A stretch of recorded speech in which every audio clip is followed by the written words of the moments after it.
Welcome back to Five on the Floor on the Five Reasons Sports Network. Here's today's floor plan. We've got a member of the Miami Heat. One of the real positive surprises for the team as they get through the first 41 games of the season at 26-15. Caleb Martin, and he's joining me here with Alex and with Brady. Going to be here for the next 20 minutes or so. Caleb, I want to start here with you. There was a stat that, just from last night against the Hawks.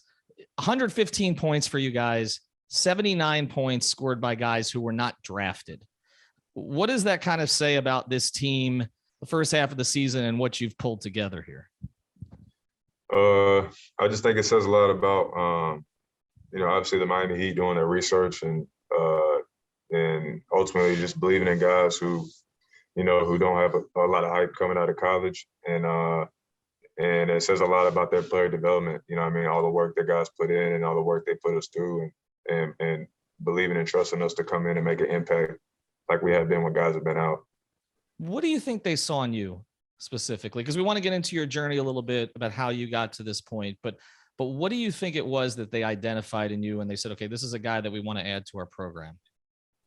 Yeah, I think for me, I think a lot, what was probably intriguing was probably more just the versatility in terms of he comes out of college, he can score the ball, he can shoot it. We know his shot can get better, but he's long, he's athletic. Maybe he can make him into a good defender and run the wing. So just a little bit of everything. I think that for me, it was like one of those pieces to where you didn't know what you might have specifically wanted to use it for, but you could turn it into something, find a way to put it in and fit it in. So I think that's kind of what they saw in me is just basically something to kind of play with and see where we can fit it in. I'm going to pivot to Alex and Brady here in a second, but I just got one more to start. Your journey to this moment and to signing the two-way, I think people look at it and they're like, wait, why? Right?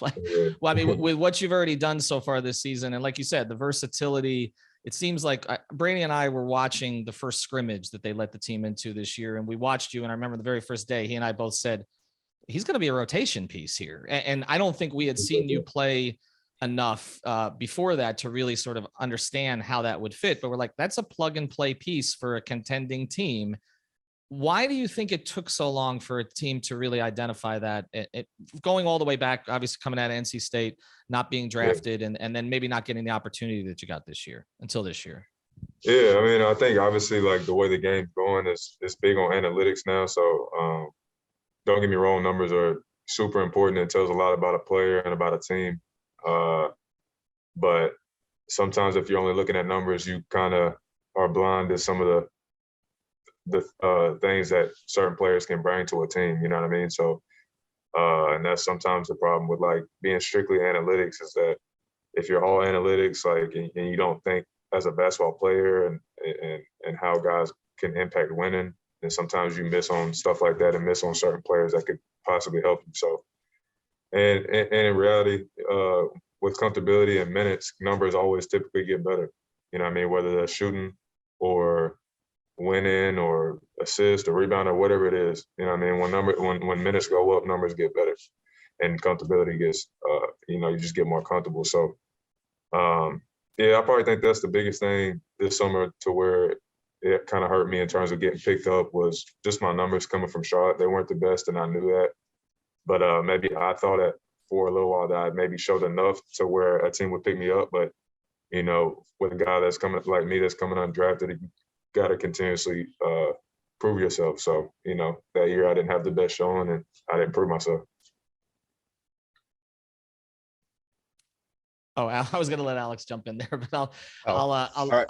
Go ahead. I actually do have something. So you mentioned actually how Caleb was he played at NC State. He actually ended up transferring to Nevada after 2 seasons there, and you put up some gaudy numbers there at Nevada. And I think you mentioned earlier in the season once I had asked you something about your scoring versus your defending, and you said that you were more of a scorer coming in.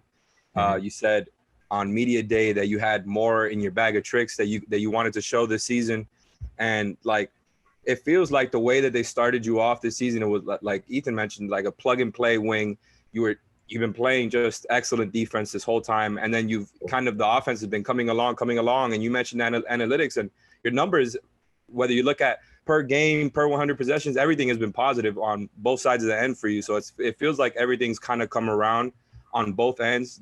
Is there anything about this season, how fast it's happened, and that surprised you, and how well you've played, and just how quickly it's all come together?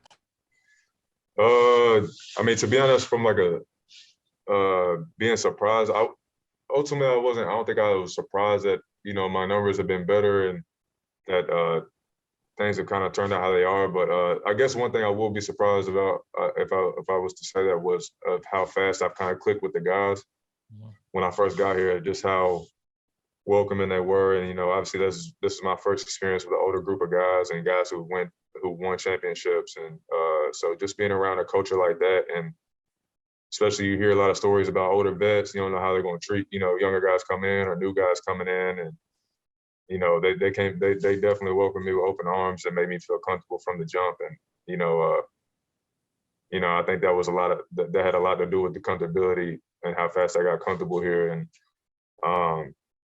yeah, man, like I just think that just coming in, honestly, I just didn't really know what to expect. So I think they helped my process a lot coming in.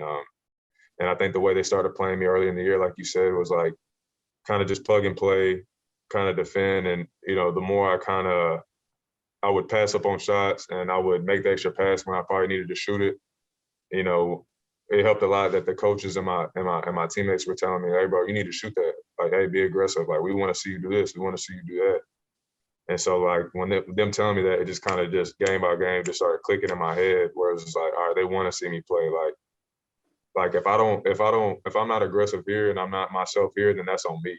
You know what I mean? So, like, you know, that's how they made me feel, and that's what that really made me get settled in. Is you know, because I'm not, you know, obviously if it's up to somebody else, you can't completely control that. But if it's up to me, I'm gonna make sure, you know, I think, and they helped a lot with that. So they gave me a big nudge in my back to get me going and get my mental re-gauged, and I think they helped a lot. And just looking back a little bit more to the beginning, when do you feel you made the biggest jump in your skills? Like, I feel like the stats would say it was probably your first year in Nevada. Do you think that was the biggest jump you made in your skill set, or do you maybe think it was from Charlotte to Miami, or was it a time before that? I think probably the biggest jump in my skill set, like in my career. You're asking, like, through my career?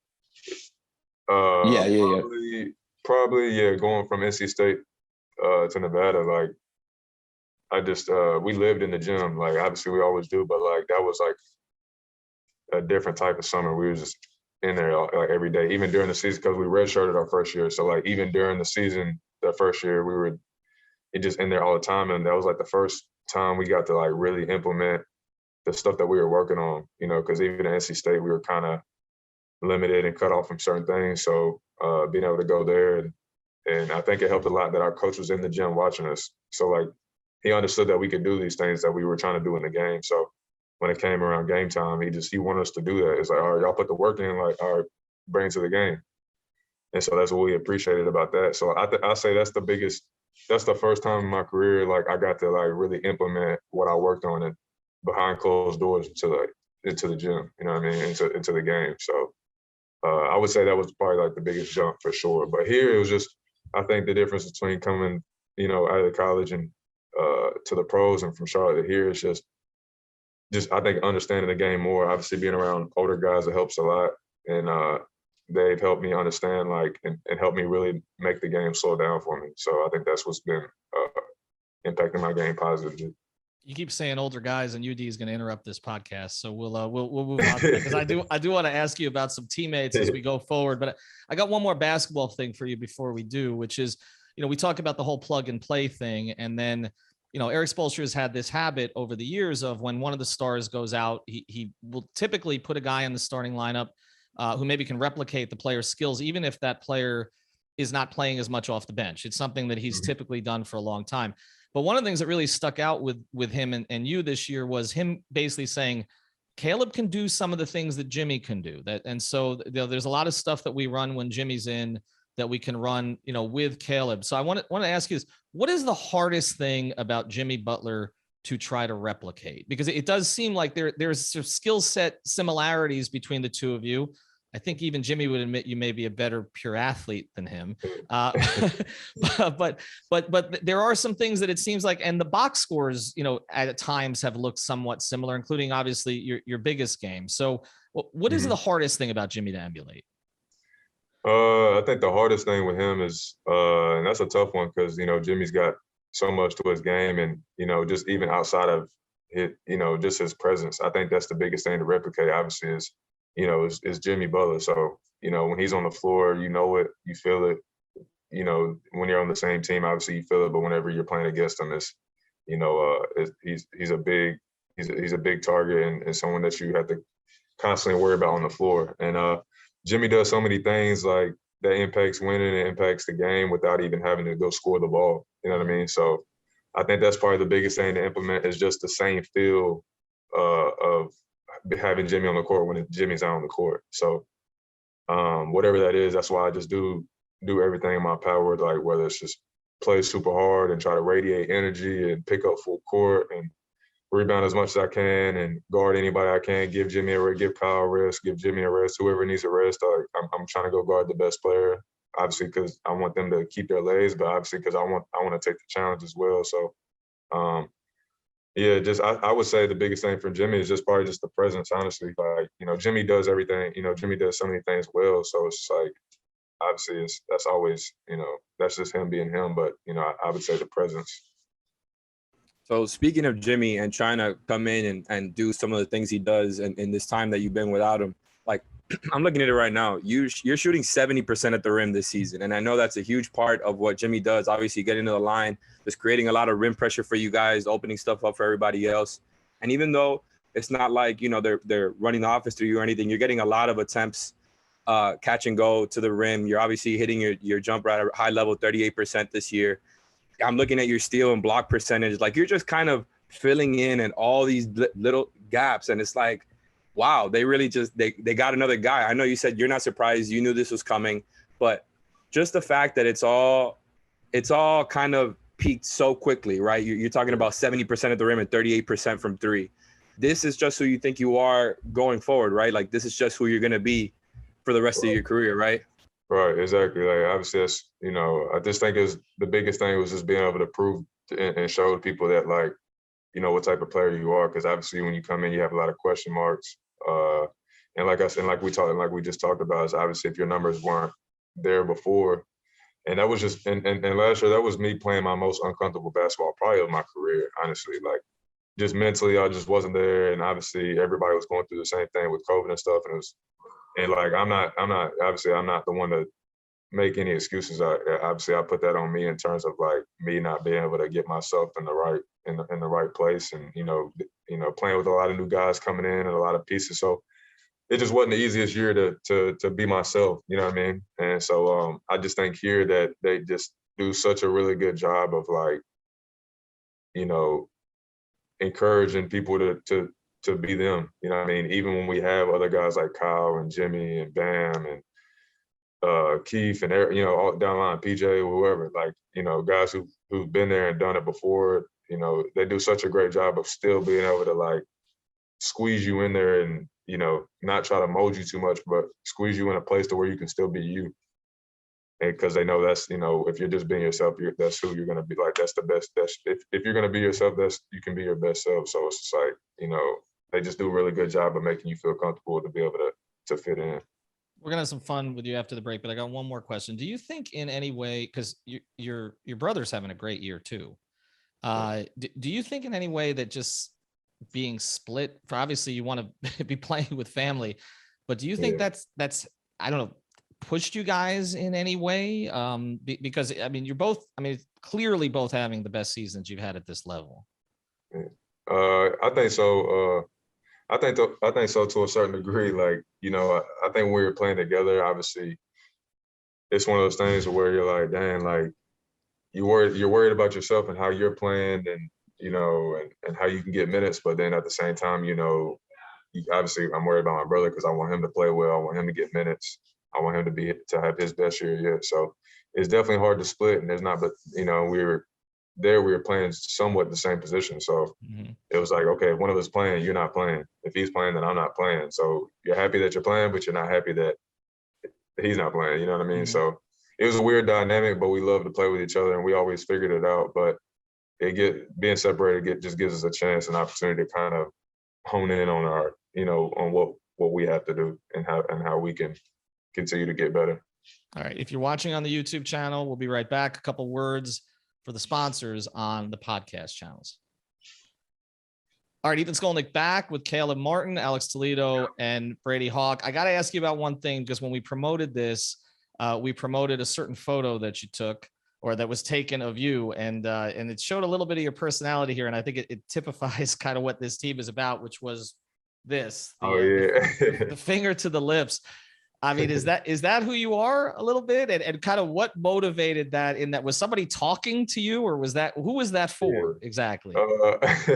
I'll just say, me and Bobby Portis, we were kind of going at it. We just chirping back and forth, but it was just like fun competition stuff. You know what I mean? Like, it's just fun. Like when you get in that mode and like you competing with somebody and you going back and forth. Like I love that. Like I love, like that dog, like headbutting with somebody. I love that. So that's definitely me. Like that's definitely in me. Like for sure. Like I know for the most part, I'm like pretty chill and calm. And honestly, it's a complete opposite of how I was growing up, because I used to be like that all the time, where I used to just be talking all the time, 24/7. And my brother was the quiet one. So I think as I got older, I tried to tone it down a bit, be a little bit more professional. But that's definitely in me. If I get into a certain mode and guys is talking, and I definitely can get like that.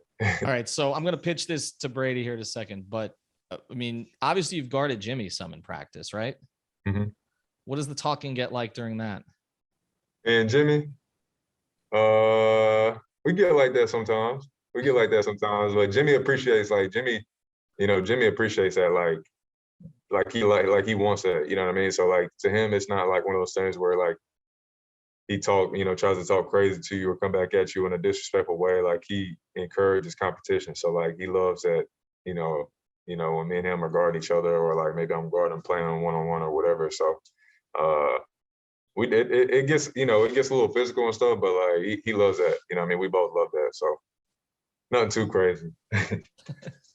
I do have a question for you, but I want a quick hitter real quick. Which 1v1s are tougher? Is it those ones with Jimmy, or was it the ones with your brother in the driveway? Shoot, back a while back. And me and Cody, at least at the games with Jimmy, we kind of finish. Like my brother, we don't get to finish. We always end up fighting. So that's why like in pickup, we just stopped guarding each other, because we couldn't get through any games. I got you. I also, just now that we're at the halfway mark of the season, just kind of looking back big picture, what has been your favorite moment, maybe on the floor and as well off the floor? Like, what is the part that sticks out? I feel like maybe it's that Milwaukee game for you, because that was just the big one, but is there something else, or is there something off the floor maybe? Probably definitely the Milwaukee game. That was just like a fun game. Like even besides like, playing well, I just think it was just fun. Like you could tell the whole crowd that everybody was into it, and it was just like the game was so lit. Like, you know what I mean? It's like that. It was, I love that. Like I love the environment. Like when the environments get like that, like it felt like obviously I've never been to the playoffs, but I feel like that felt like a playoff game. You know what I mean? Whereas everybody was in it. So, and but like off the court, I don't know. Off the court, like I had good times with my team all the time. You know what I mean? People funny every day. So like it's hard to pick one. You know what I mean? So, but definitely if I could just take one, it'd definitely be the Milwaukee game right now. Hey, Caleb, you're a fisherman, right? Yeah, I love the fish. Okay, fish. So I was going to wait and ask this question, but since we're talking about teammates here, one guy on the team that you would take a fishing trip with, and one guy that you would never take a fishing trip with. Oh, one. I take a lot of dudes fishing with me, but I know. I'm pretty sure Gabe's a fisherman too. I think Gabe likes to fish. I was talking to Max the other day. Like I go like on a pontoon with Max. Like Max is like a pontoon type of dude, just the vibe. But like fish probably Gabe. He's a little country. And then who's the one that if somebody said to you, we're going to be out on the water for 4 hours alone with this person, I can't take it. He trying to throw me under the bus. That's crazy.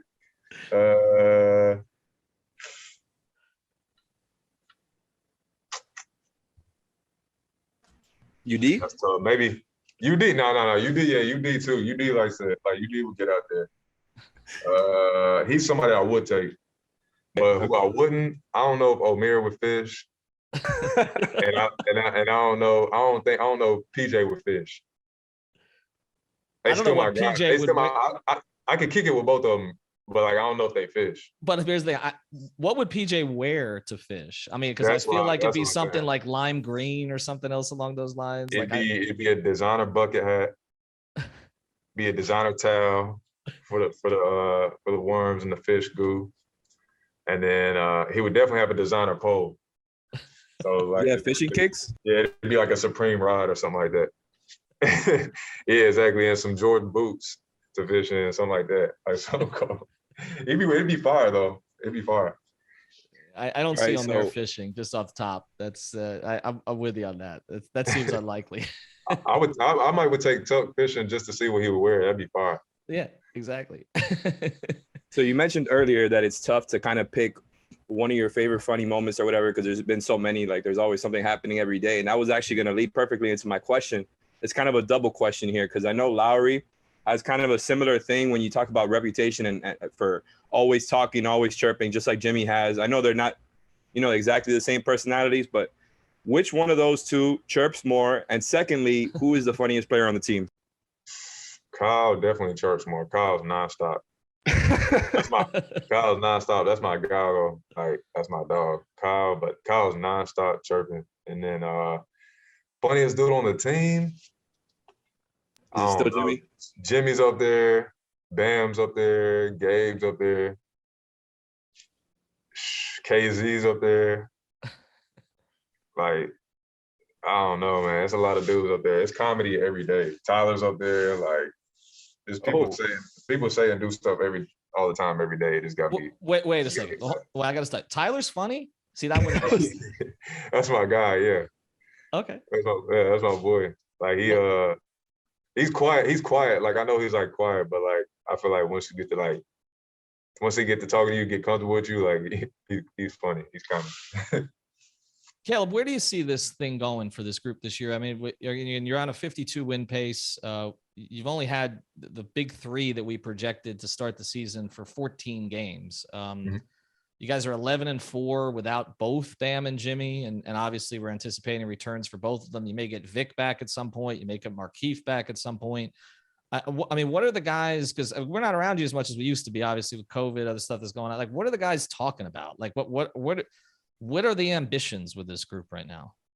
Yeah, obviously it's a championship. Like with a group of guys like this, man, it's a bunch of winning guys, man. Guys want to win and they want to compete. So like, I don't think anybody set on nothing less but a championship. I think that's the ultimate goal for everybody. You know what I mean? So, but I think we do a great job of taking it game by game and feeling like our next game is our biggest game. So like that's what I like, because it keeps your mental right. It keeps you like engaged and like present in terms of like who you're playing next and not looking too far ahead. So,